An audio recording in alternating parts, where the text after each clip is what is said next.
लेकिन आवरली में आपको चलिए हम अपनी मीटिंग का आगाज करते हैं। आज का जो हमारा टॉपिक है सप्लाई एंड डिमांड के हवाले से हम लोगों ने बेसिकली जो है कि चीजें लर्न करनी है। और सप्लाई एंड डिमांड का जो पैटर्न जो है या जो रूल जो है वो पूरी दुनिया में हर जगह के ऊपर लागू होता है। और वही चीज जो है कि ट्रेडिंग के अंदर भी होती है। ट्रेडिंग के सप्लाई डिमांड का जो है कि जो भी एक बंदा होगा जो ग्रोसरी करता है कुछ भी करता है, उसको ये बात मालूम है कि जिस चीज की जो है कि मार्केट के अंदर सप्लाई कम हो जाती है उसके दाम बढ़ जाते हैं। अगर किसी चीज की जो है कि सप्लाई ज्यादा आ जाती है तो उसके दाम जो है कि गिर जाते हैं। यही वाला प्रिंसिपल आपका इसकी मार्केट के अंदर भी जो है ना कि ट्रेडिंग की मार्केट के अंदर भी अप्लाई होता है सप्लाई एंड डिमांड का। अब आप इसके अंदर ये देखिए कि the willingness and ability of the producer to produce, provide goods and service at different price in the market, तो ये कहलाता है सप्लाई का लॉ। और इसका बिल्कुल अपोजिट जो है कि आपका डिमांड का लॉ कहलाता है। अब इनकी जो आपस में रिलेशनशिप जो है ना कि वो यहाँ पर जो है कि मौजूद है। एक और चीज आप याद रखिएगा कि मार्केट आपकी जब भी जो है कि ये किसी एक एक्सट्रीम के ऊपर पहुंचती है ना तो वो आपकी इनबैलेंस मार्केट कहलाती है। या तो सप्लाई बहुत ज्यादा हो या डिमांड बहुत ज्यादा हो तो वो आपकी इनबैलेंस मार्केट कहलाती है। और मार्केट हमेशा जो है कि अपने बैलेंस्ड एरिया के अंदर वापस लाजमन आती है। जिस तरह अगर ये आपकी प्राइसेस अगर जो है कि ऊपर की तरफ बढ़ रही है, जैसे जैसे ये प्राइसेस आपकी बढ़ रही है, ठीक है ना, तो ये आपकी सप्लाई जो है कि यहाँ पर ओवर द टाइम जो है कि यहाँ पे बढ़ रही है कि कम हो रही है, ये आपकी डिमांड है, ये आपकी सप्लाई है। बढ़ रही है सर सप्लाई। सप्लाई क्यों बढ़ रही है? यहाँ पे प्राइसेस भी बढ़ रही है, सप्लाई भी बढ़ रही है, क्यों बढ़ रही है? क्योंकि डिमांड बढ़ रही है। हाँ, मार्केट के अंदर डिमांड मौजूद है और जो सप्लायर जो है या जो दुकानदार है वो ज्यादा से ज्यादा नफा कमाना चाहते हैं क्योंकि प्राइसेस ऊपर है, इसलिए वो मार्केट के अंदर सप्लाई लेकर आ रहे हैं। और फिर जब एकदम से जो है कि आपकी सप्लाई नीचे गिरती है तो फिर क्या होता है कि आपकी जो है ना कि प्राइसेस भी आपकी और अल्टीमेटली जो है ना कहीं आके गिर जाती है। लेकिन अगर आप एक बात याद रखें कि लोगों की जो है ना कि बाइंग कैपेसिटी की एक लिमिट होती है, तो उस बाइंग कैपेसिटी से अगर जो है कि सप्लायर ज्यादा मांगेगा तो उसकी चीजों को कोई खरीदेगा नहीं, वो पड़े पड़े खराब हो जाएंगी। इसीलिए जो है ना कि आपका जो है कि फिर बायर और सेलर की जो है ना कि निगोसिएशन शुरू होती है। और उस निगोसिएशन में एक पॉइंट ऐसा आता है बायर और सेलर एक प्राइस के ऊपर एग्री कर जाते हैं। और उस जो और जगह के ऊपर जहाँ पे वो एग्री करते हैं उसको हम कहते हैं पॉइंट ऑफ इक्विलिब्रियम, यानी कि जिसे कहते हैं बैलेंस्ड एरिया। जैसे आप ये देखिए कि ये अगर आप ये जो एरिया जो है कि इस जगह के ऊपर प्राइसेस और सप्लाई और डिमांड जो है ना वो दोनों ही तकरीबन जो है कि एक दूसरे से एग्री कर रही है, तो प्राइसेस का ये वो पॉइंट है जहां पर क्वांटिटी और प्राइस जो कि आपस में मैच करे, यानी कि ये मार्केट का बैलेंस्ड एरिया है। अच्छा, अब आप जरा अंदाजा लगाइए कि कोई भी मार्केट हो दुनिया की, उसके अंदर प्राइसेस जब भी इस बैलेंस्ड एरिया के या तो ऊपर चली जाएगी या नीचे चली जाएगी, वो ज्यादा देर तक सस्टेन नहीं करेगी, उसने लाजमन अपने उस पॉइंट ऑफ बैलेंस एरिया के ऊपर आना।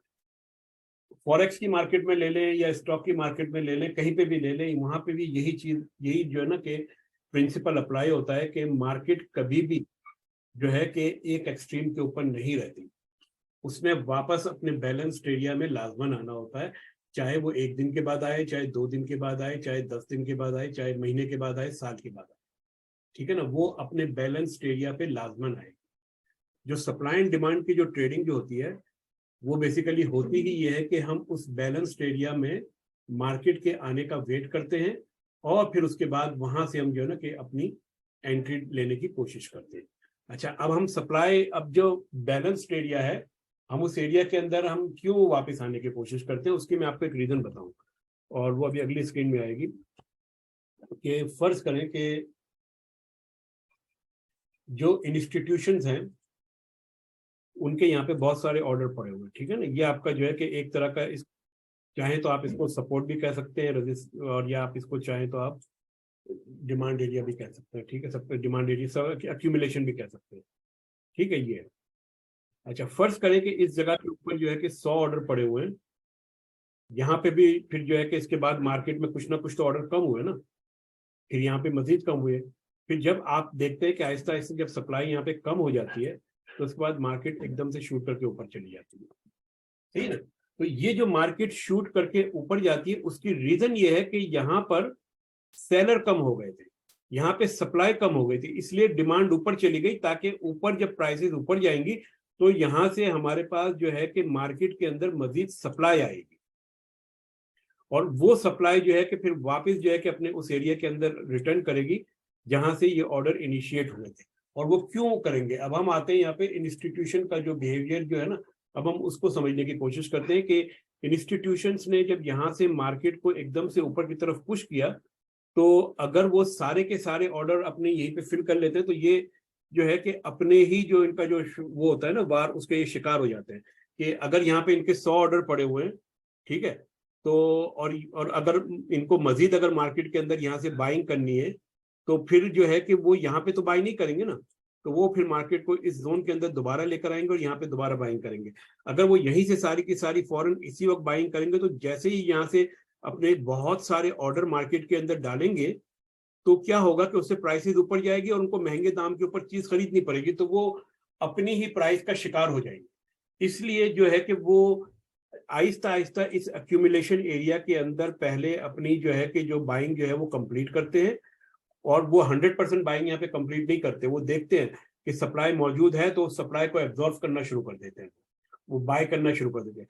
जब वो सप्लाई एब्जॉर्ब हो जाती है तो फिर वो मार्केट को ऊपर लेके जाते हैं, और ऊपर जो वो लेके जाते हैं तो यहाँ पर भी अभी इनके मजीद ऑर्डर मौजूद होते हैं, इनको मजीद माल खरीदना होता है। दो ही चीजें हो सकती है, या तो मजीद माल खरीदना चाहते हैं या फिर इनको परचेसिंग बस हो गई और अब जो है कि हम कभी दोबारा यहाँ पे एरिया में जाएंगे, बाय बाय टाटा फिश, ठीक है ना। तो ये दोनों चीजें हो सकती है। अगर फर्ज करें कि इनके यहाँ पे ऑर्डर्स पड़े हुए हैं तो फिर वो लाजमन यहाँ पर आएंगे और यहाँ पर आने के बाद जो है ना कि दोबारा अपनी एक्टिविटीज को जारी रखेंगे।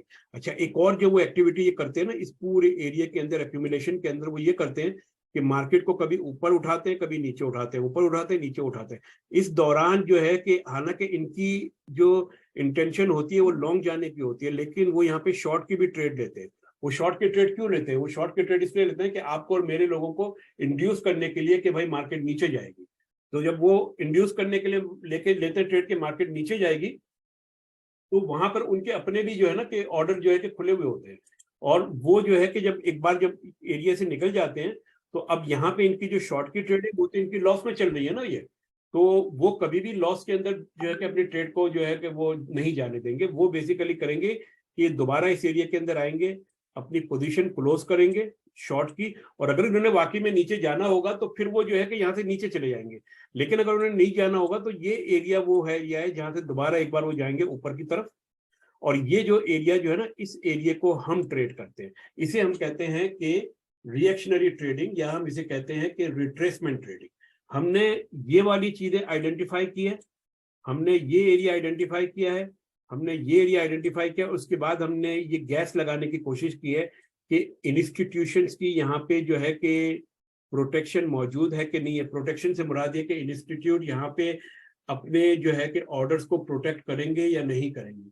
अगर वो नहीं करेंगे तो इसका मतलब है कि वो मार्केट मजीद नीचे जाएगी, और अगर वो नहीं करेंगे तो इसकी आपको जो है ना कि इंडिकेशन यहाँ से मिलना शुरू हो जाएगी। जब वो यहाँ पे इन्होंने जो माल यहाँ पे खरीदा है, जब वो जितनी जो है कि एग्रेसिवली वो यहाँ पे बेचेंगे, उससे आपको आइडिया होगा कि अब ये मजीद नीचे नहीं जाने जाते। तो आप देखिए कि ये जो एरिया जो है ना, हम तो यहाँ से दोबारा ऊपर की ट्रेडिंग लेना चाह रहे हैं, लेकिन उसके लिए हम इस पूरे एरिया को जो है कि स्टडी करने की कोशिश कर रहे हैं। तो ये जो है ना कि बेसिकली आपकी जो है कि इन नटशेल जो है ना साइकोलॉजी है पूरी सप्लाई एंड डिमांड की। तो एक बार जब हम सप्लाई एंड डिमांड जोन को मार्केट के अंदर आइडेंटिफाई करना शुरू कर लेते हैं, तो उसके बाद जो हमारा जो अगला स्टेप जो होता है, हमने ये देखना है और ये असिस्ट करने की कोशिश करनी है कि क्या इंस्टीट्यूशन वापस इस जोन में आएंगे कि नहीं आएंगे, ठीक है ना। और वो टूल सारे के सारे आपके पास मौजूद है चार्ट के ऊपर, प्रीवियस हिस्ट्री देख के आप इसका अंदाजा लगा सकते हैं।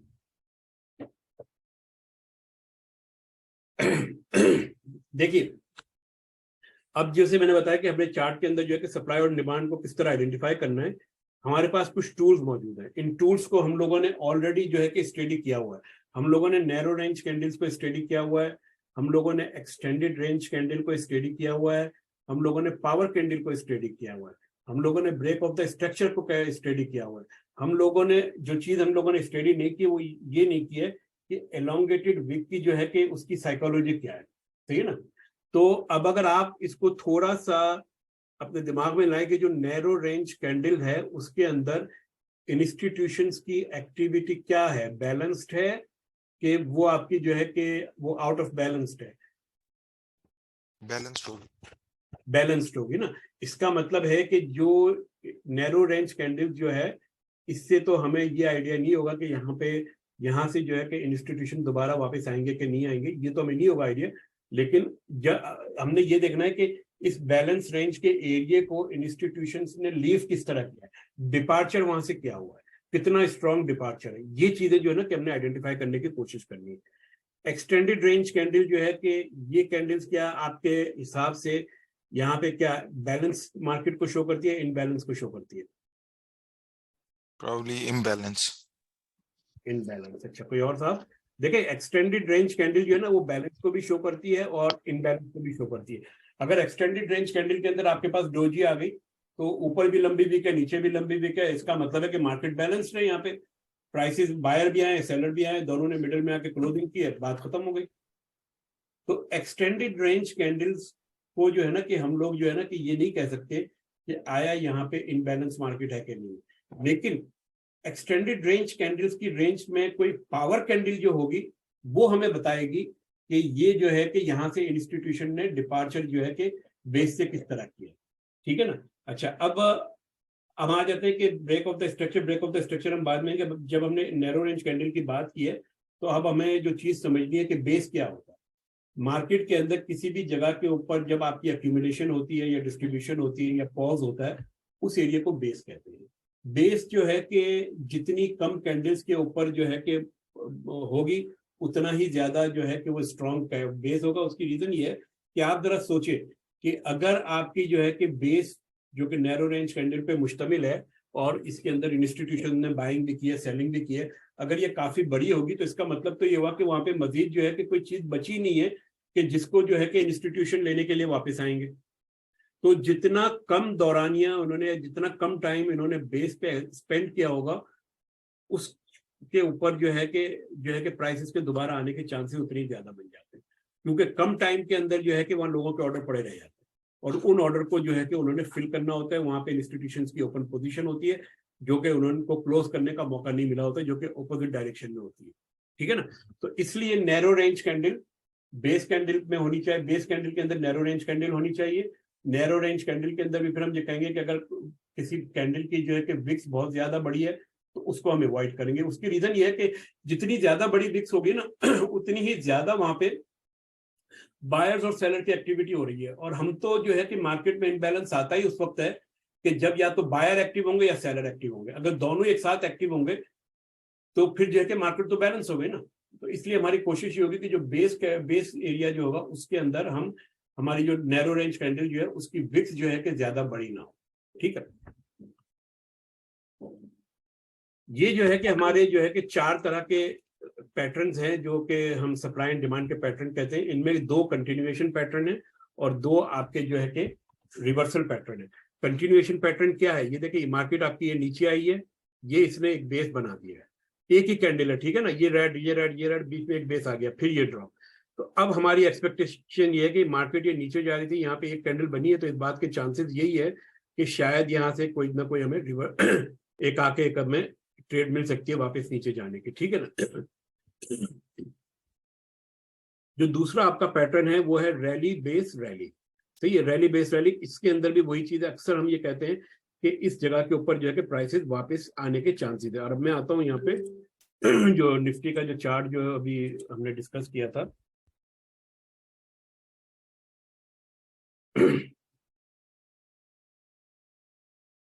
ठीक है, ये देखिए रैली बेस, ये आपकी एक तरह की रैली हुई ना ये।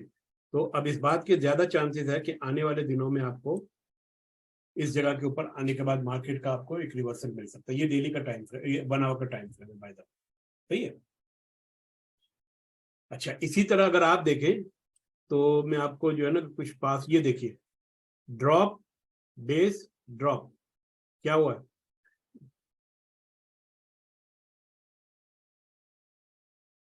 मार्केट आई वहीं पे। सही है ना। इसको अभी हम फिर बाद में भी इसकी हम स्टडी करेंगे, इसको हम ड्रॉ किस तरह करते हैं, लेकिन अभी मैं आपको एक आइडिया दे रहा हूँ। अच्छा, अब आप आइए इस जगह के ऊपर कि ये देखिए ड्रॉप बेस ड्रॉप, मार्केट उसी जोन में आई है, दोबारा नीचे गई। ठीक है, तो जो भी मार्केट आपकी जो है कि इस फॉर्मेशन में बनाएगी, आपकी कहाँ गई, जैसे ये नीचे आ रही है तो इस जगहों के ऊपर आपको जो है ना कि ड्रॉप बेस ड्रॉप के या कोई ना कोई यहाँ पे तो आपको जो है कि रैली बेस ड्रॉप का जो है ना कि रिवर्सल का सिग्नल मिलेगा इस जगह के ऊपर। ठीक है, लेकिन इसके बीच में जो है ना ये वाला जो है, इसके बीच में कहीं ना कहीं आपको ड्रॉप बेस ड्रॉप का सिग्नल मिलेगा, जैसे ये वाला मिला है आपका। सही है, अब आप इसी तरह आ जाइए, देखिए मार्केट यहाँ से नीचे आई है आपकी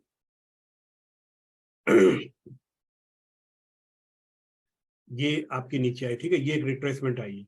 अब आपका जो है कि अगर आप ये देखें तो ये एक आपकी जो पूरी जो लैग बनी है, इस लैग के अंदर आपका ये आ गया ड्रॉप बेस ड्रॉप, और आप ये देखें कि इसने जो अपना जो रिवर्सल लिया है इसने वहीं पे लिया है, फिर ये मार्केट नीचे आई है। ठीक है, इसी तरह ये वाली अगर आप मार्केट उठाएं आप यहाँ से जब ये नीचे आई है तो ये आपकी लैग है। ठीक है, इसके बाद ये फिर रिवर्सल आया। अब ये जो लैग आई है आपकी, इसके बीच में आपकी देखें कि ये रेंज, ये नैरो रेंज कैंडल आ रही है आपकी, ड्रॉप बेस ड्रॉप, मार्केट ने वहीं पे आया आपका। ठीक है, अच्छा अब इसके बाद अब आप आ जाइए, जरूरी नहीं होता कि हमेशा ऐसे ही हो।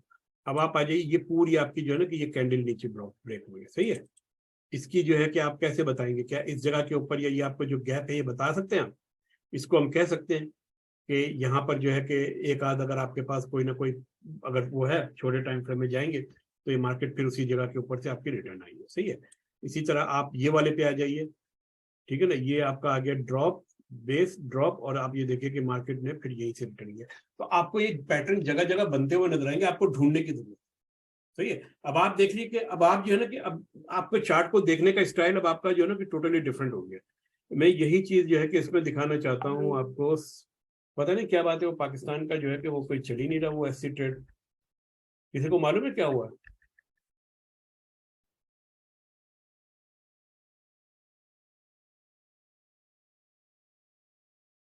दो दिन से नहीं चल रही है।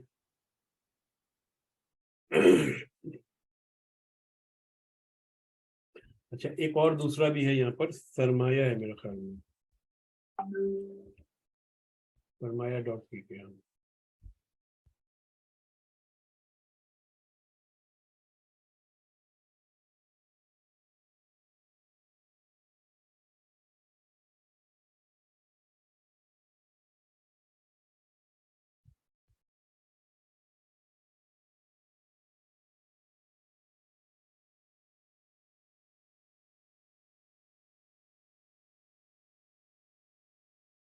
ठीक है, चलिए अब हम इसके ऊपर वही चीज हम जो है कि तलाश करने की कोशिश करते हैं, कौन करेगा? कलीम भाई। जी, मैं एक मिनट एनोटेशन ड्रॉप ऑन कर देता। Drop base drop. ठीक है, अच्छा क्या इसको आप कह सकते हैं कि ड्रॉप बेस ड्रॉप, और यहाँ पे आप जी देखें कि मार्केट वहीं से फिर नीचे आई बिल्कुल है आप, है बिल्कुल ना? अच्छा, बिल्कुल ऐसे अब ही है कि ग्रीन इस बार। वाले को मैं कंसीडर नहीं करूंगा, उसकी रीजन ये कि यहाँ पे नंबर ऑफ द कैंडल्स बहुत ज्यादा। याद है मैंने एक बात हाँ की थी जी बिल्कुल। कि जितनी ज्यादा कैंडल्स होंगी बेस के अंदर, उसके अंदर जो है कि फिर उसके जो है कि फेल होने के चांसेस उतने ज्यादा है, क्योंकि वहां पे ऑलरेडी मार्केट बैलेंस्ड हो चुकी है। जी सही है, बिल्कुल तो इसी ठीक। तरह ये जो आपने ड्रॉ किया ये भी मेरे हिसाब से जो है कि वैलिड नहीं है। ये जरूर वैलिड है, ड्रॉप बेस ड्रॉप, और ये फिर मार्केट आपकी वहीं पे आई है। सही है, अच्छा अब आप आ जाइए थोड़ा सा और पीछे इसके अंदर, और इधर देखते हैं। ये देखिए आप कि ये वाली जो है कि आपका है ड्रॉप बेस ड्रॉप, और फिर आप ये देखिए कि एक छोटी सी जो है इसी के अंदर इसने हल्की सी जो है कि वो लिए और चल पड़ी है। ठीक है, अच्छा अब आप आइए यहाँ पर, ये देखिए सर रैली। इससे पहले वाली सिचुएशन भी हो सकती है मेरे ख्याल में। कौन सी? सर ये वाली नहीं वो नहीं है, वो नहीं जो है। है कि बहुत ज्यादा कैंडल है यहाँ पे। ओके सर अच्छा, अब आप देखिए जो मैंने एक बात कही थी ना कि मार्केट फेल भी हो सकती है, आप ये देखिए अब आपकी ये रैली बेस रैली, यहाँ पे आने के बाद क्या हुआ, मार्केट आपकी फेल हो गई, ठीक है ना। और ये फेल क्यों हुई, इसके फेल होने की भी एक रीजन है। अगर ये कहाँ गया, ये वाला है ना, हाँ, अगर आप इसको देखें तो ये वाला जो जोन जो है ना, ये किसी और जोन का रिएक्शन है। ये पीछे आपका जो आया था ना कि ये था आपका रैली, बेस और ड्रॉप, तो ये रिवर्सल था, ये इसका रिएक्शन था, इसलिए ये फेल हो गया। तो जैसे मैंने बताया कि जब आप पीछे वाले बार्स को देखेंगे, समझना शुरू करेंगे, तो आपके सामने मार्केट में चीज आ जाएगी कि यार ये पैटर्न मेरा सही होगा क्या गलत होगा, सही है। तो इस वजह से जो है कि अभी जब हम इसकी रैंकिंग करेंगे तो चीजें और मजीद खुल के सामने आएंगी। तो ये एक रीजन है जिसकी वजह से मैं समझता हूँ कि ये आपका पैटर्न जो है ना यहाँ पे फेल हुआ, क्योंकि पीछे ये वाला pattern itself is a reaction of this pattern. अच्छा, अब आप आइए इस जगह के ऊपर, देखिए ड्रॉप, बेस, ड्रॉप, ठीक है ना, ये वाला पैटर्न भी आपका फेल हुआ। अगर आप इस पूरे प्रॉपर पैटर्न को देखें तो ये पैटर्न आपका जो है कि ये जो यहाँ पे आपका जो बना है ना छोटा सा पैटर्न, ये इसका रिएक्शन आया, ठीक है ना। लेकिन उसके अलावा जो है कि यहाँ पे देखें कि लंबी लंबी विक्स आपको बनती हुई नजर आ रही, तो इस वजह से भी एक ये पैटर्न के अंदर जो ना कभी कभी प्रॉब्लम आ जाती है। अब आप देखें ना कि ये तो आपकी पावर कैंडल है, ये आपकी पावर कैंडल नहीं है, तो आपने ये चीजें भी देखनी होती है। जैसे ये देखिए, ये बड़ी स्ट्रॉन्ग पावर कैंडल थी आपकी, ठीक है ना, ह्यूज पावर कैंडल, ये आपका बेस बना है इस जगह के ऊपर, सही है। और फिर मार्केट ने आया है और फिर वो थोड़ा सा जो है फिर वो नीचे आई है, ठीक है ना। अभी हम इसको मजीद आइडेंटिफाई करेंगे कि आया ये वैलिड है या इसके ऊपर वाला वैलिड है, जैसे जैसे हम आगे इसको स्टडी करेंगे। लेकिन ये इस तरह की जहां पैटर्न होंगे ना, वहां पे मार्केट जरूर अपना रिएक्शन देगी। अब जैसे ये देखिए, ये वाला जो है ना, ये एक स्ट्रॉन्ग रिएक्शन है ना यहाँ पर, तो आने वाले दिनों में मैं समझता हूँ कि 45,000 के ऊपर मार्केट आपका जो है ना कि लाजमन कोई ना कोई जो है ना कि रिएक्शन देगी, क्योंकि यहाँ पे ये सारी चीजें ये फिल करके फिर नीचे आएगी। अब जैसे ये देखिए, ये इतना बड़ा स्ट्रॉन्ग पावर कैंडल है ना ये आपकी, ये इसने फिर उसके अगेंस्ट रिएक्शन दिया। और जो जोन आप देख रहे होंगे जो फेल हो रहे हैं ना, उन जोन्स के अंदर आप देखेंगे कि पावर कैंडल का इतना ज्यादा जो है ना कि वहां पे वो जोन नहीं है। जैसे ये वाली जो कैंडल जो है ना, ये वाली कैंडल जो है कि ये इतनी पावर नहीं है, ये है पावर कैंडल, लेकिन इसके बाद अगर आप इसको जो है कि इस बेस के अंदर कंसीडर करते हैं तो इस बेस के अंदर जो है कि लंबी लंबी विकें आ गई, जिसकी वजह से मार्केट यहाँ पे वैसे बैलेंस्ड आउट हो गई है। तो असल जो कॉन्सेप्ट है वो बेसिकली हम देखना ये चाहते हैं कि मार्केट के अंदर इनबैलेंस हो। ये देखिए बेस, ये आपका जो है कि ये ड्रॉप और फिर ये आपका बेस हुआ, ठीक है। तो इस जगह के ऊपर आपको देख सकते हैं कि यहाँ से आपको ये छोटी सी ये वाली ट्रेड मिली है, फिर ये वाली मिली है, ये वाली मिली, फिर उसके बाद मार्केट नीचे आई है। तो इसको जो है ना कि इसके अंदर मैं आपको एक बात और बताऊं, देखें आप जो भी, और ये बड़ा इंपॉर्टेंट पॉइंट है, इसको आपने नोट करना है, क्योंकि सप्लाई एंड डिमांड जोन जितने भी है ना ये आपके ये जो बनते हैं, इसके जो है कि जो बात जो लोग बताते नहीं है वो ये है कि, और 100 पैटर्न्स अगर आप स्टडी करते हैं तो इसके अंदर से 50% पैटर्न जो है ना, 50 pattern will never touch again, ठीक है ना। ये 50% पैटर्न तो आपके कभी भी टच नहीं होंगे, ये तो आपने लेके चलना है, ठीक है। लेकिन जो बकिया 50 है उनमें से 25 पैटर्न्स विल फेल। तीसरी चीज ये है कि जो 25 पैटर्न आपके सक्सेसफुल होंगे उसको हम किस तरीके से मैनेज करेंगे कि जो हमारे जो 50% जो लॉस में गए हैं उसका लॉस जो है कि वो कवर करें। यहां पे आ जाती है money management, strong money management rules. बाद औकात ये जो 25% जो मैंने लिखा है ना, ये आपके पैटर्न जो फेल हो रहे हैं 50 में से, तो हो सकता है कि अगर आप अपने मनी मैनेजमेंट के रूल थोड़े से रिलैक्स कर दें, थोड़ा आप अपना रिस्क बढ़ा दें, तो हो सकता है कि ये आपके जो है कि क्वांटिटी कम हो जाए। लेकिन उसके अगेंस्ट आपका रिस्क टू रिवॉर्ड रेशियो जो है ना कि आउट ऑफ बैलेंस हो जाएगा, जिसकी वजह से मुमकिन है कि आपका ओवरऑल जो प्रॉफिट जो है ना कि वो जो है कि उसके ऊपर इम्पैक्ट पड़ेगी। तो ये बात हमेशा याद रखिएगा कि कभी भी ये मत समझिएगा कि जो चीज हम देख रहे हैं हमेशा ऐसा होना है। 100 में से 50 patterns will never touch, out of 50 25 will fail and 25 will success, ठीक है। अच्छा, अब हम आ जाते हैं कि ये जो पैटर्न जो है ना कि इसके पीछे जो है कि साइकोलॉजी जो है कि वो हमने, ये तो बात तो हमने कर ली कि ये जो बेस कैंडल के अंदर जो है कि जितनी कम कैंडल्स होंगी वो बेस जो है कि इतना ही ज्यादा आपका अच्छा होगा। आम जो तौर के ऊपर जो लोग लेते हैं इसके अंदर जो एक एज ए गाइडलाइन जो लेते हैं कि बेस कैंडल जो है कि बेस शुड हैव 1 2 4 और 5 कैंडल मैक्स, ठीक है, इससे ज्यादा नहीं होनी चाहिए।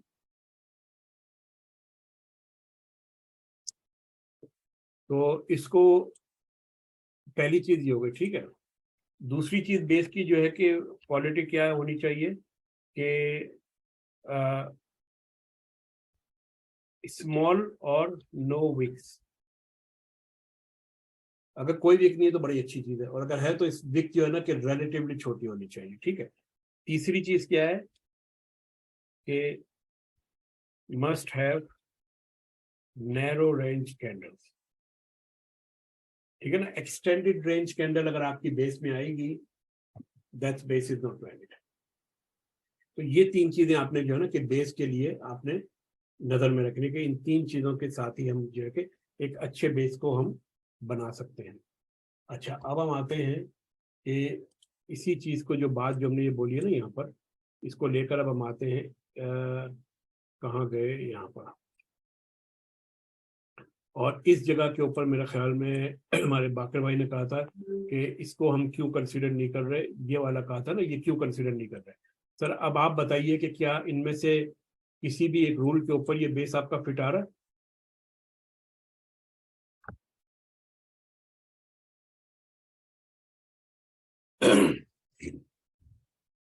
नहीं सर, नहीं आ रहा।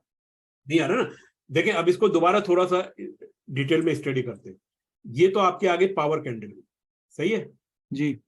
ये आपका आ गया बेस, इसको हम बेस चले ठीक है, स्मॉल वीक कंसीडर कर लेते हैं। तो ये आपका हो गया ड्रॉप बेस ड्रॉप, सही है। और इसके बाद आप देख सकते हैं कि मार्केट उस बेस के अंदर दोबारा आई भी 2 बार के बाद और फिर नीचे गई। लेकिन ये वाली जो बार जो है ना, ये वाली बार, ये आपकी जो है कि क्या पावर कैंडल कंसीडर हो सकती है?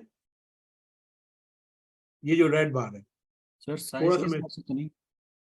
मैं इसको थोड़ा सा बड़ा करता हूं। यहां से शुरू हो रही है, यहाँ पे हो रही है, पावर कैंडल नहीं है, ठीक है ना। क्योंकि पावर कैंडल नहीं है तो इसलिए हमारी जो है कि ये जो है कि वो पैटर्न के अंदर जो है फिट नहीं आ रही है। तो इस वजह से हमने इसको कंसीडर नहीं किया कि पावर कैंडल होनी चाहिए यहाँ पे, फिर आएगी तो तब हम बात करेंगे आगे। क्योंकि हमने ये देखना है कि मार्केट जो है कि डिपार्ट किस तरह हुई है ना।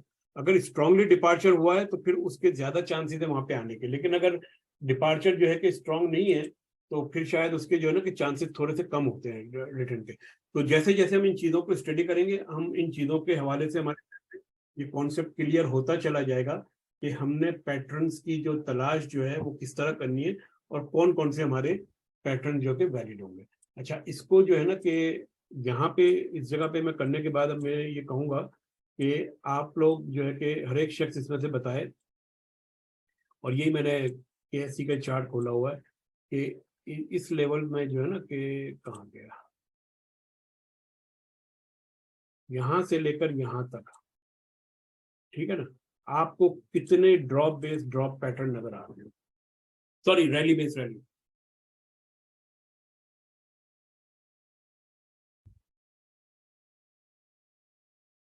जी रहमान भाई,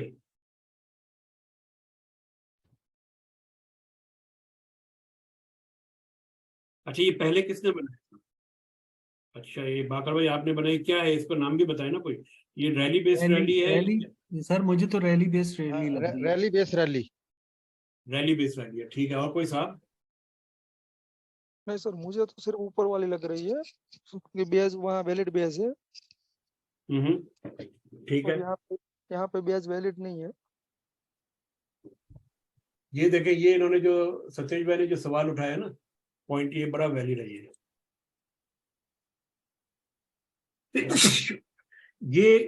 ये आपकी नैरो रेंज कैंडल है ये दो? नहीं है ना, खत्म हो गई बात। ये हमारा वैलिड जोन है ही नहीं, ठीक है ना। ये कह सकते हैं हम कि ये वाला जो बार है इसको हम कह सकते हैं कि ये आपका हो गया रैली बेस रैली, ठीक है ना, ये हम कह सकते हैं।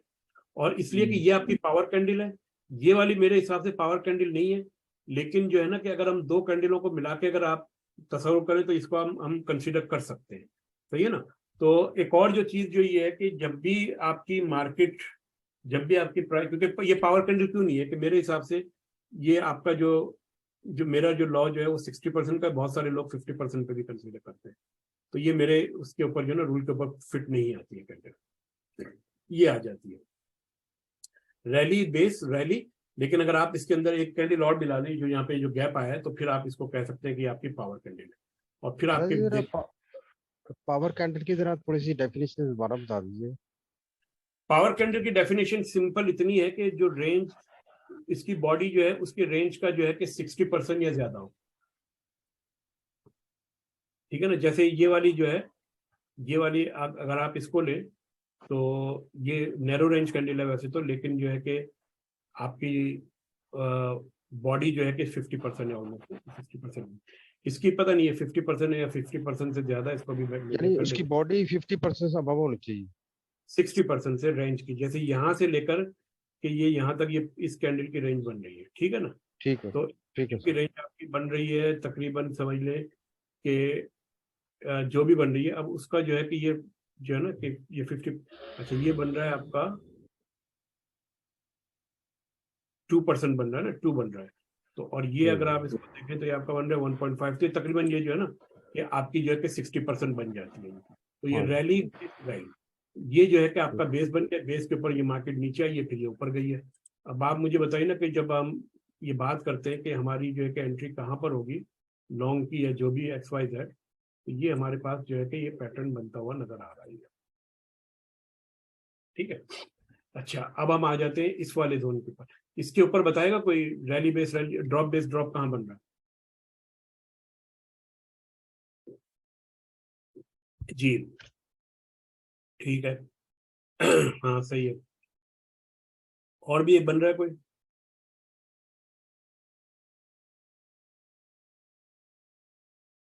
अच्छा, अब आप ये बताइए कि ये जो आपका जो ड्रॉप बेस ड्रॉप बना है,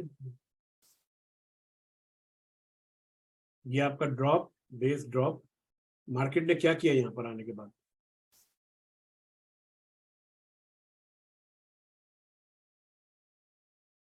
शॉर्ट हुई है वहां से?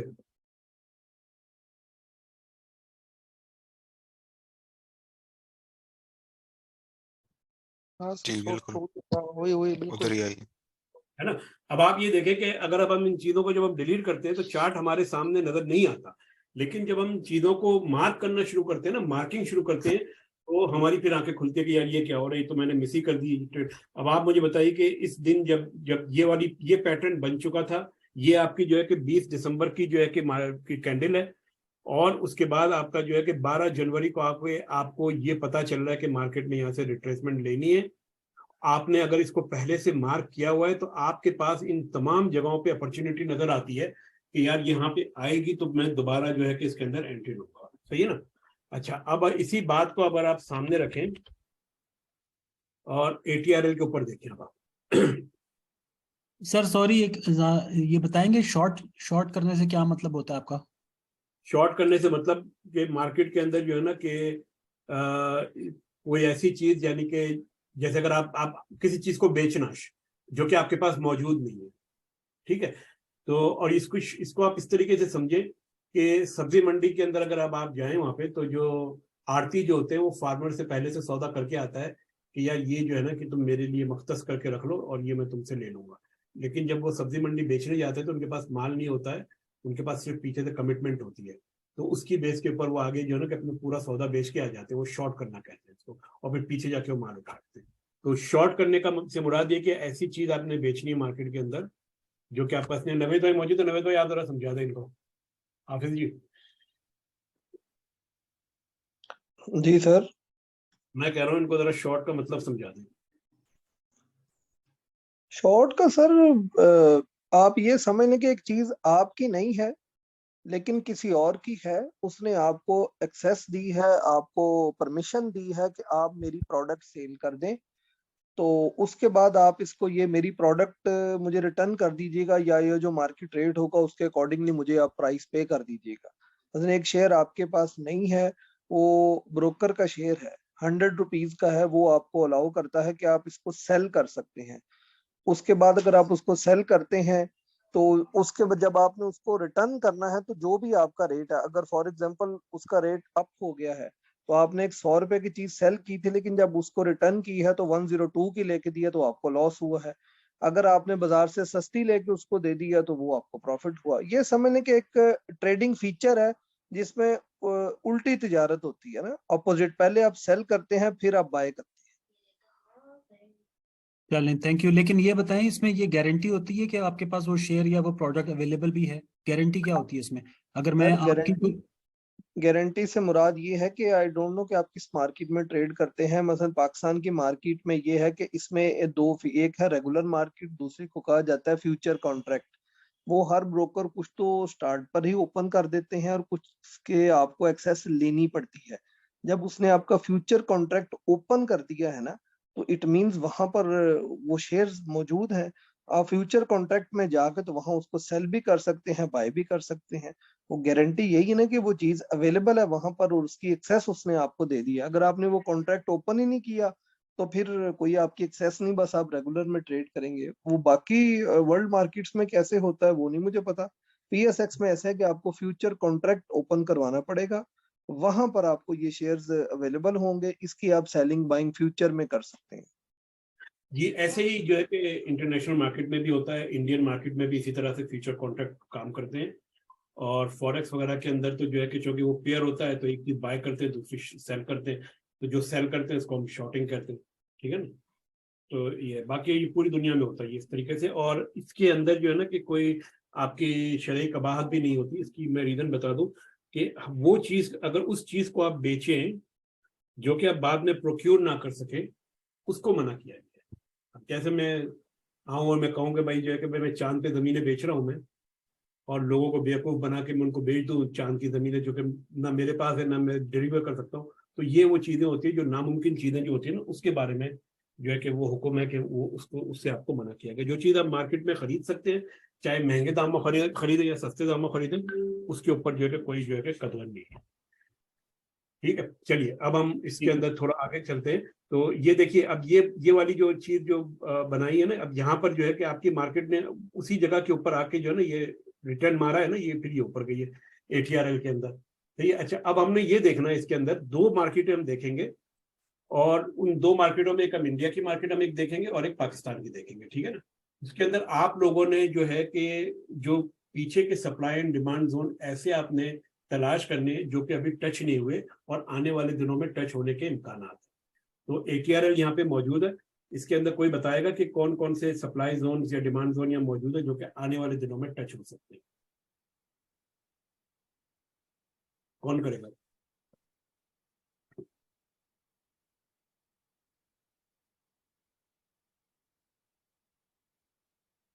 ठीक है, एक तो ये आपने बता दिया ड्रॉप सही, ड्रॉप बेस्ड रैली सही है या रिवर्सल है। ये टॉप पे किसने बनाया? सतेज जी आपने बनाया है, वहां पे तो मार्केट ऑलरेडी टच कर गई है ना। राइट हमने वो राइट, सॉरी माय मिस्टेक। ये चिंतन ने दोबारा एक दूसरा बनाया है। ठीक है, ये दो दो जो है कि जोन है हमारे पास जहां से इस बात के इम्कानात है कि मार्केट यहाँ से रिवर्स कर सकती है। अच्छा, अब हम आ जाते हैं इसके ऊपर, एक चीज का मैं एक और एडिशन करना चाहता हूँ। इनमें से कौन सा जोन स्ट्रांग होगा जहां से मार्केट रिवर्स होगी?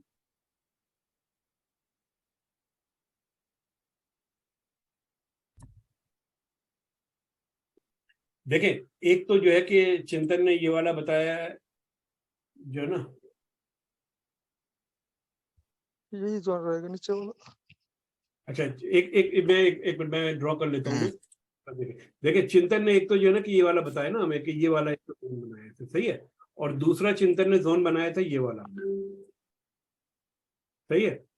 अच्छा, अब इन दोनों जोनों के अंदर आप ये देखें कि ये वाला जो जोन है, क्या ये जोन के पीछे किसी जोन का रिएक्शन तो नहीं है? अगर आप पीछे देखते आए तो ये इस जोन का रिएक्शन है। रिएक्शन है। ठीक है ना। दूसरी एक और चीज यहाँ पे मुझे क्या नजर आ रही है अगर आप इसमें ये लाइनें थोड़ी हटाओ यहाँ पे, तो आप देखिए कि ये दो हाई विकेट लो विकेट नजर आ रही है, लंबी लंबी विकेट, हाँ सर।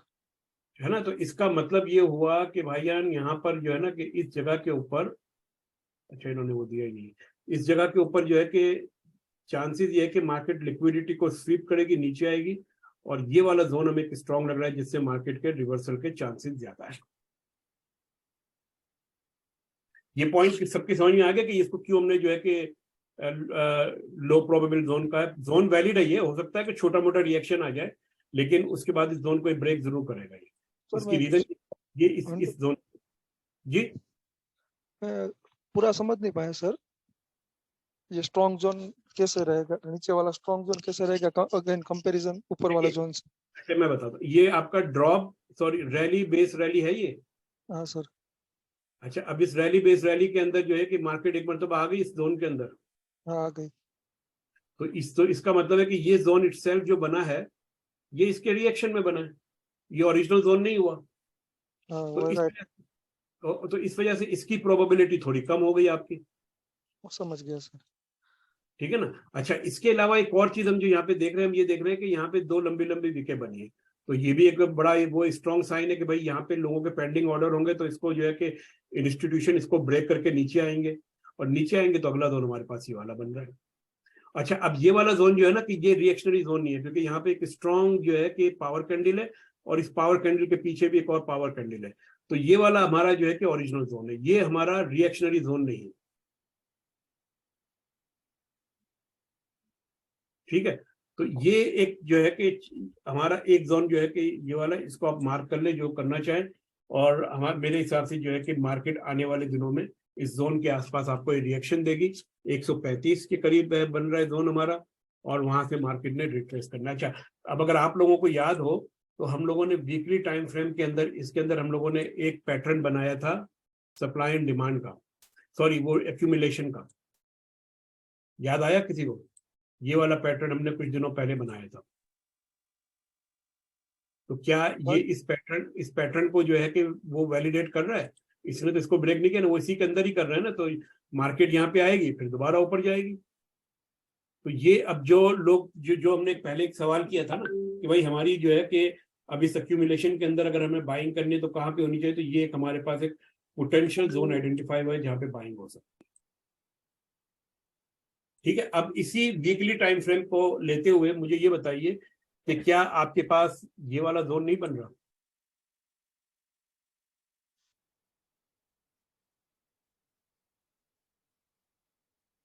पीछे पीछे जो है कि ये कहाँ जा रहा है, ये वाला जोन कहाँ जा रहा है? ये इस वाले जोन पे आया, ये रैली बेस रैली इसी पे आया ना ये?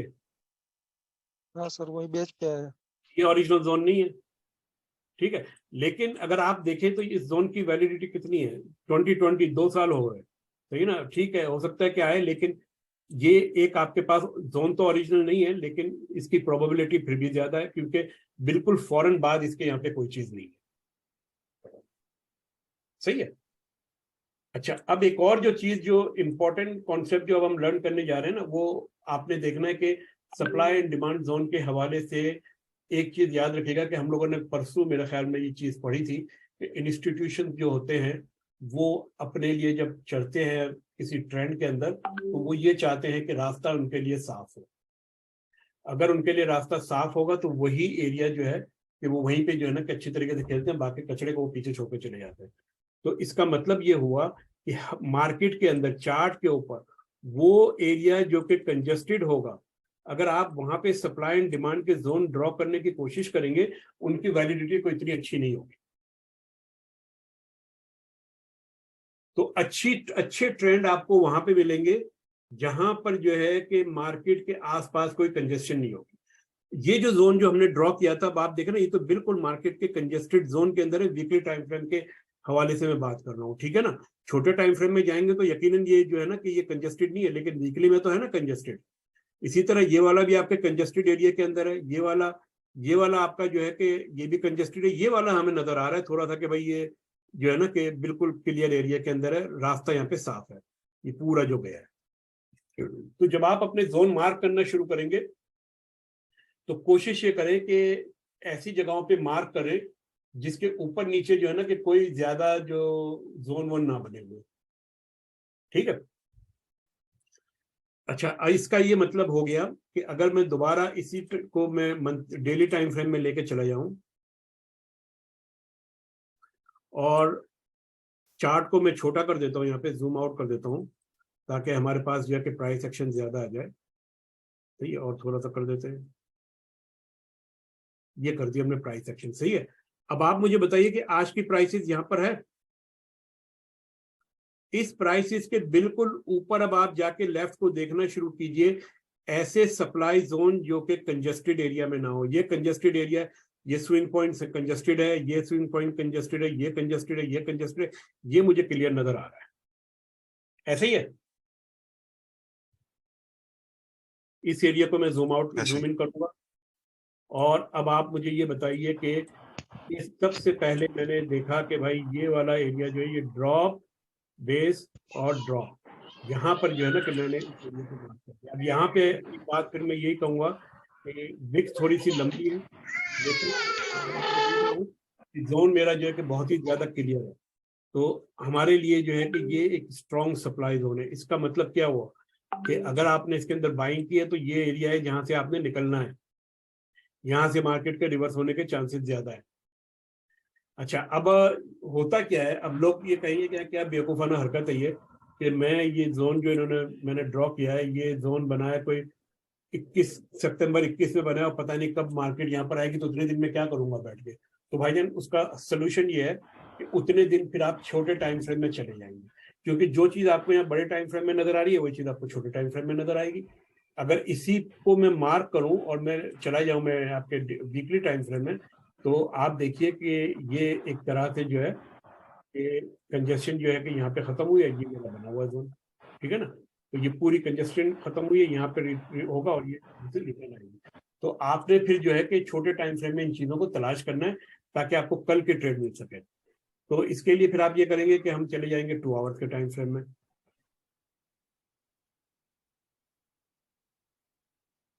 ये हम आगे 2 आवर्स के टाइम फ्रेम में। सही है, और इसको मैं फिर जूम आउट कर रहा हूँ ताकि हमारे सामने मार्केट आ जाए क्लियर और हम जो है कि ट्रेड कर सके।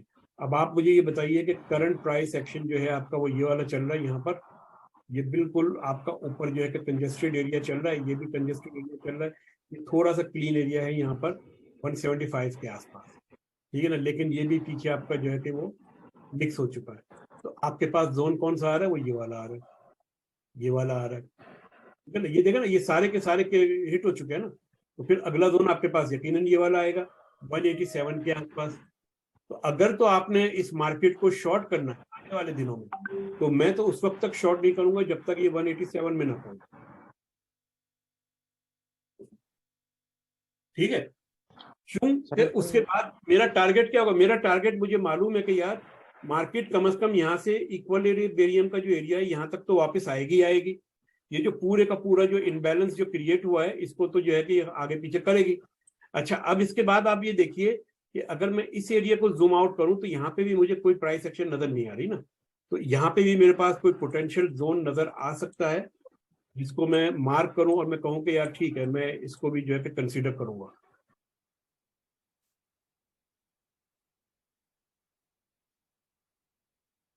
ये एक आपका जो है कि एक तरह का छोटा सा जो है कि वो बन रहा है ड्रॉप रैली बेस ड्रॉप आपका जो ना यहाँ बन रहा है। लेकिन जो है कि आप अगर आप देखें तो ये बहुत ही स्ट्रॉन्ग आपके पास जो है कि कैंडल आई है, तो आप इस एरिया के आसपास जो है ना कि कहीं पे भी आप जोन मार्क कर सकते हैं।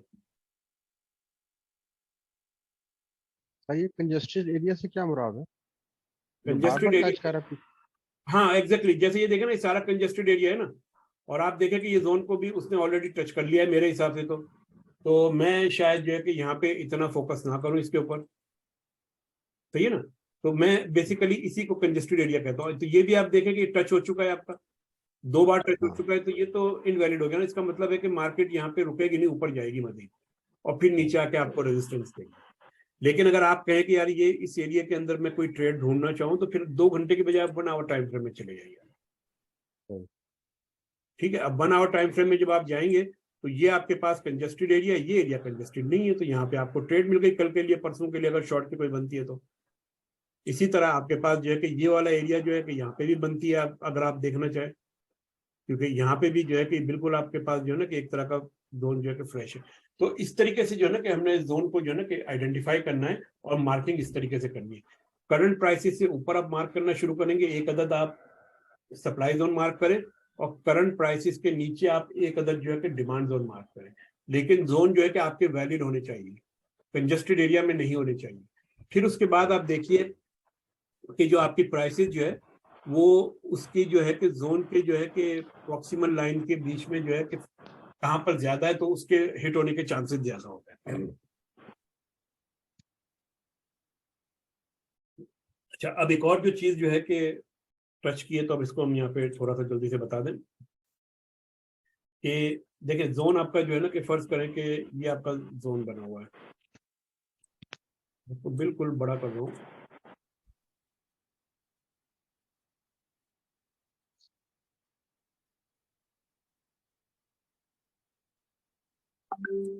चले, हम ये कहते हैं कि ये हमारी, ये जो है ना कि हमारी रैली बेस्ड ड्रॉप है। तो ये जो जोन की ड्राइंग जो होती है ना, वो तीन तरह से होती है। एक तो ये होती है कि जो आपकी जो बेस की जो कैंडल्स जितनी भी है, 2 है, 3 है, 4 है, उसकी जो हाईएस्ट विक है वहां से आप ड्रॉ करेंगे, और जो उसकी लोएस्ट बॉडी है वहां तक आप लेकर आएंगे। ठीक है ना, एक तरीके कार तो इसका ये है, लोएस्ट बॉडी जो कि यहाँ पे बनेगी। ठीक है, तो ये जो ऊपर वाली लाइन जो है ना, इसको हम कहते हैं डिस्टल लाइन, और ये जो नीचे वाली लाइन है इसको हम कहते हैं प्रॉक्सिमल लाइन। प्रॉक्सिमल से मुराद ये कि करंट प्राइस इसके बिल्कुल प्रॉक्सिमिटी के अंदर, इसके करीब करीब। ठीक है, तो ये एक तरीकेकार ड्रॉ करने का ये होता है। दूसरा इसका तरीकेकार ड्रॉ करने का ये होता है कि आप जो है कि विक टू विक आप उसको उठा लें। सर फर्स्ट लाइन को क्या बोलते हैं? ये जो ऊपर है ना जो प्राइस, ये देखिए ये करंट प्राइस है, तो करंट प्राइसेस की तरफ जो भी लाइन होगी इसको हम कहेंगे प्रॉक्सिमल लाइन, और उसके दूसरी तरफ वाली जो अपोजिट लाइन है इसको हम कहेंगे डिस्टल लाइन। अच्छा, अब ये जो दोनों मेथड है ना, ये सब्जेक्टिव है, आप लोगों की अपनी पर्सनैलिटी के ऊपर डिपेंड। बहुत मर्तबा ऐसा होता है कि मार्केट जो है कि अगर अगर जो है कि जैसे मैंने यहाँ पे मैंने अगर बनाया हुआ जोन इस तरीके से, तो वो जो है कि इस विक को टच करते हुए निकल जाएगी। ठीक है ना, तो और मैं कहूँगा कि यार क्या है, मैंने कैसा जोन ड्रॉ किया। लेकिन जो है कि अगर आप इसको ऐसे लेना चाहेंगे तो आपका रिस्क लेवल जो है ना कि बढ़ जाएगा, क्योंकि जो आपका जो रिस्क लेवल होगा ना, वो रिस्क लेवल आपका ये होगा कि अगर आप एंट्री यहाँ पे कर रहे हैं तो आपका स्टॉप लॉस इस डिस्टल लाइन के थोड़ा सा ऊपर होगा। तो और अगर आप जो है कि इसको ऊपर कर देंगे तो ये आपका जो है कि रिस्क लेवल कम हो जाएगा। लेकिन ये डिपेंड करता है पर्सनैलिटी के ऊपर। मैं आमतौर पे जो है ना कि मैं विक से जो है कि बॉडी तक को मैं मार्क करता हूँ, और उसके बाद जो है ना कि अपना माइंड ओपन रखता हूँ कि अगर प्राइसेस विक के अंदर आ जाती है तो मैं ट्रेड ले लेता हूँ। ठीक है, अच्छा अब हम आते हैं निफ्टी की तरफ, और निफ्टी में भी हम यही एक्सरसाइज करते हैं जो हम लोगों ने थोड़ी देर पहले किया। तो ये कौन करेगा निफ्टी की एक्सरसाइज? सतेश जी आइए सर। 4 आवर के टाइम फ्रेम में आप जो है कि यहाँ पर मुझे एक सप्लाई जोन और एक जो है कि डिमांड जोन जो कि बिल्कुल क्लियर हो, कंजेस्टेड एरिया में ना हो, मार्क करके दिखाएंगे। डिमांड जोर और सप्लाई जोर करना है सर? जी,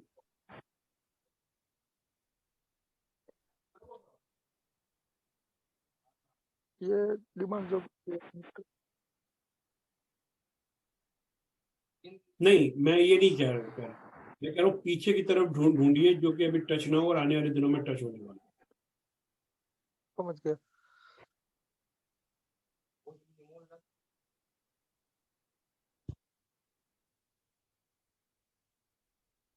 ये रहेगा, ये डिमांड जोन रहेगा सर मेरे हिसाब से। यहाँ पे कहीं आपका डिमांड जोन बनेगा, बिल्कुल ठीक है। और सप्लाई, अच्छा अब ये जो नीचे वाला जो आपने बनाया ना, मेरा इसके ऊपर एक छोटा सा सवाल है कि ये वाला अगर आप हाई विक और सॉरी ये लो विक, आपका जो जोन बनेगा ना कुछ इस तरीके से बनेगा मेरे मेथड के मुताबिक कि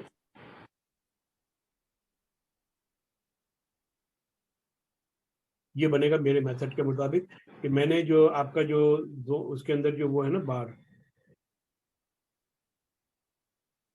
मैंने क्या किया है कि मैंने इस वाले बार की जो है कि मैंने जो है कि अपर बॉडी ली है और इसकी नीचे की लो विक ली है, ये बनाने लगा हूं।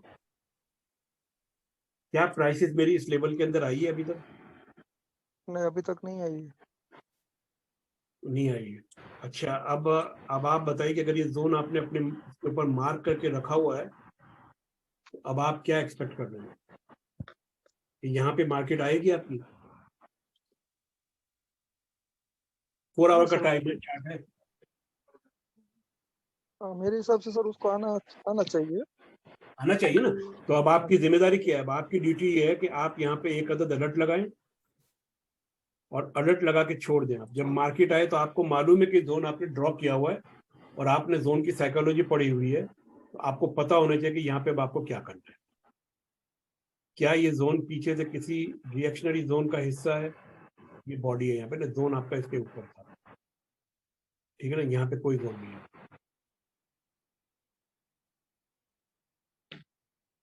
ठीक है। अच्छा, अब डिमांड, ये तो हो गया आपका supply zone, sorry demand zone. Supply zone कहाँ पर है?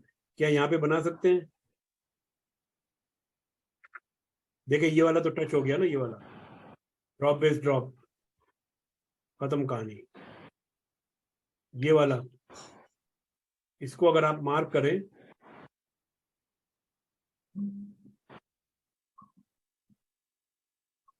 ठीक है, मैं तो खैर आइडिया से मार्क कर लेता हूँ जोन, लेकिन आप जो है कि तो वैसे कर सकते हैं।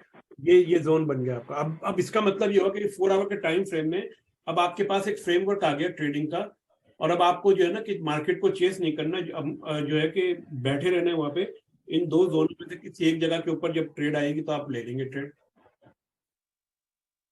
और अगर बहुत ज्यादा शौक है ट्रेड करने का तो मजीद छोटे टाइम फ्रेम में चले जाइए, 5 मिनट में। वहां पे भी आपको इसी तरह के जोन बनते हुए नजर आएंगे। आप जोन पहले मार्क कर लीजिए, मार्केट आए वहां पर तो आप ट्रेड ले लीजिए, ठीक है ना। लेकिन जितनी ज्यादा आपकी जोन मार्क की प्रैक्टिस होगी ना, उतना ज्यादा जो कि अच्छा होगा।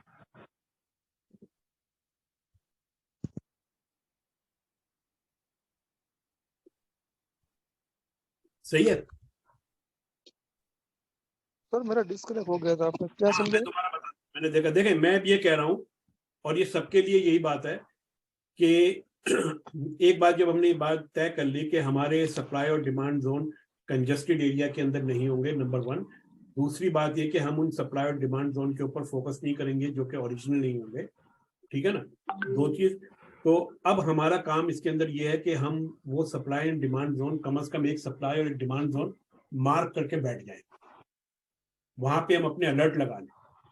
जब प्राइसेस उस लेवल के ऊपर दोबारा आएगी तो हम उसको वहां पे ट्रेड कर लेंगे। अगर आप जो है कि 4 आवर का चार्ट बहुत बड़ा आपके लिए चार्ट है तो आप छोटे टाइम फ्रेम में चलिए, 5 मिनट में, 15 मिनट में, वहां पे आपको लाजमन ये चीजें बनती हुई नजर आए, ठीक है ना। Okay sir. ठीक है ना। तो लेकिन जो है कि अब आपने ट्रेड जो करनी है ना, अब आपने इसी तरीके से करनी है, क्योंकि देखिए ये सारी चीजें सीखने का मकसद ये है कि भाई ट्रेडिंग के अंदर जो है कि हमारे कोई जो है ना कि मैकेनिकल स्ट्रक्चर आए ताकि हम इसको मैकेनिकल ट्रेडिंग कर सके ना। तो मैकेनिकल ट्रेडिंग तो यही बनती है कि भाई वो जोन ड्रॉ करो और उसके बाद वहां पे जब प्राइस आएगी तो फिर हम ट्रेड करेंगे, वरना नहीं करेंगे। ठीक है। तो आज हम लोगों ने जो चीजें लर्न की है इसके अंदर, मैं यहाँ पे दोबारा लिख देता हूँ, और कोई चीज अगर ना आई हो तो बता दीजिएगा। पहली चीज हमने लर्न की के कंटिन्यूएशन, अभी हम लोगों ने रिवर्सल पैटर्न की तरफ नहीं आए हैं, ठीक है ना। कंटिन्यूएशन पैटर्न्स, ठीक है, ये हमने लर्न किए। दूसरे हमने जो है कि ओरिजिनलिटी ऑफ द जोन, ये हमने डिस्कस किया।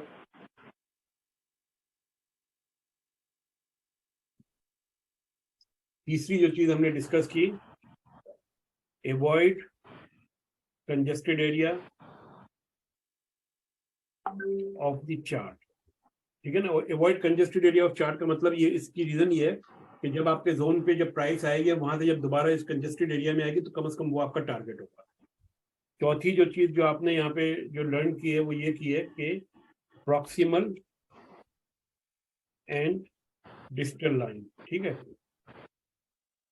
पांचवी चीज जो हम लोगों ने आज लर्न की है वो हमने की है कि फॉर्मेशन ऑफ बेस। इनमें से अगर किसी के ध्यान में कोई चीज अगर नहीं आई है तो वो बता दे, तो फिर जो है ना अपना सेशन खत्म करके बाकी फिर हम कल इसके अंदर।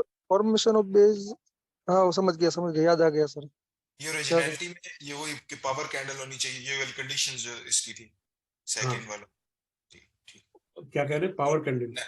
हाँ जी, पावर कैंडल, नैरो रेंज, मतलब ये सेकंड पॉइंट में ओरिजिनलिटी ऑफ जोन, ये वो कंडीशंस थी ना। हाँ, पावर कैंडल, ठीक है। ओके सर, सब समझ में तो आ गया है सब जो लिखा है सब। हाँ, तो ये चीजें जो है ना कि आज हम लोगों ने स्टडी की, और इससे हम लोगों ने अब अब हर शख्स ने जो है ना कि मेरे ख्याल में अब आगे आने वाले दिनों में जो शख्स भी ट्रेडिंग करे, चाहे वो PSX में करे, चाहे इंडियन मार्केट में करे, चाहे फॉरेक्स में करे, कहीं पे भी करे, कम से कम वो जोन बना के ट्रेडिंग करे। क्योंकि हमारा मकसद जो है ना, चीजें तो जो है ना कि 10,000 किस्म के लेक्चर आपको यूट्यूब पे मिलेंगे, लेकिन हमारा मकसद ये है कि हमारा एक मैकेनिकल ट्रेडिंग जो है कि पैटर्न या मैकेनिकल ट्रेडिंग सिस्टम बने एंड ऑफ द डे, जिसके ऊपर हम जो है कि रिलाई कर सके। और अगर हमारा मैकेनिकल ट्रेडिंग सिस्टम के अंदर अगर कोई नुक्स है तो हम उसको दूर करेंगे, ठीक है ना। क्योंकि ये कोई भी चीज जो है कि वो हुर्फ आखिर नहीं है, ये ला जो वो नहीं है, इसके अंदर चेंजेस की गुंजाइश रहती है। लेकिन जब तक हम कहीं से जो है कि अपना सिस्टम बनाना शुरू नहीं करेंगे, तब तक हम इसको अंदर कर नहीं पाएंगे बिल्कुल। ठीक है sir? Okay sir, okay. Okay, किसी के ध्यान में कोई सवाल? सर ये जैसे आपने ऊपर मार्क किया था ना ये सप्लाई जोन का, जी जी। तो उसके अगर लेफ्ट पे काफी देर के बाद आती है, यानी 1.5-2 साल के बाद, हाँ जी, नहीं वो पहले जो आपने ऊपर किया था ना। हाँ, वो मैं समझ गया, वो जो है कि वो बड़े टाइम फ्रेम में थी। तो वो उसमें तो नहीं कोई हर्ज ना? नहीं, कोई हर्ज नहीं है। देखिए, दो कंजेस्टेड चीजें, एरिया नहीं होना चाहिए। हाँ, एरिया कंजेस्टेड नहीं होना चाहिए। क्योंकि आप देखिएगा कि अगर आप जो है ना स्विंग ट्रेडर्स हैं, तो आपके सप्लाई एंड डिमांड जोन जो है ना हफ्तों महीनों के बाद बनेंगे। हेलो सर, एक सवाल था। हाँ, लेकिन अगर आप डे ट्रेडर है तो डे ट्रेडर को फिर जो है ना कि वो वीकली टाइम फ्रेम या मंथली टाइम फ्रेम या डेली टाइम फ्रेम सूट नहीं करता। फिर वो 15 मिनट में, 1 आवर में या 5 मिनट के अंदर अपने जोन ढूंढेगा। क्योंकि ये जो कंजेस्टेड एरिया आपको जो यहाँ पे नजर आ रहा है, ये जो है कि छोटे टाइम फ्रेम का जो है कि क्लीन एरिया है। हेलो सर, जी सर। जो हमारे डिमांड जोन और सप्लाई जोन बनेंगे वो बेस पे ही बनेंगे ना? बिल्कुल बेस पे बनेंगे। आप वहां थोड़ी बहुत डंडी मार सकते हैं, आपको खुद आइडिया हो जाएगा जब आप ड्रॉ करना शुरू करेंगे कि नहीं यार ये ठीक है, ये मेरे हिसाब से सही है। हाँ, समझ गया सर।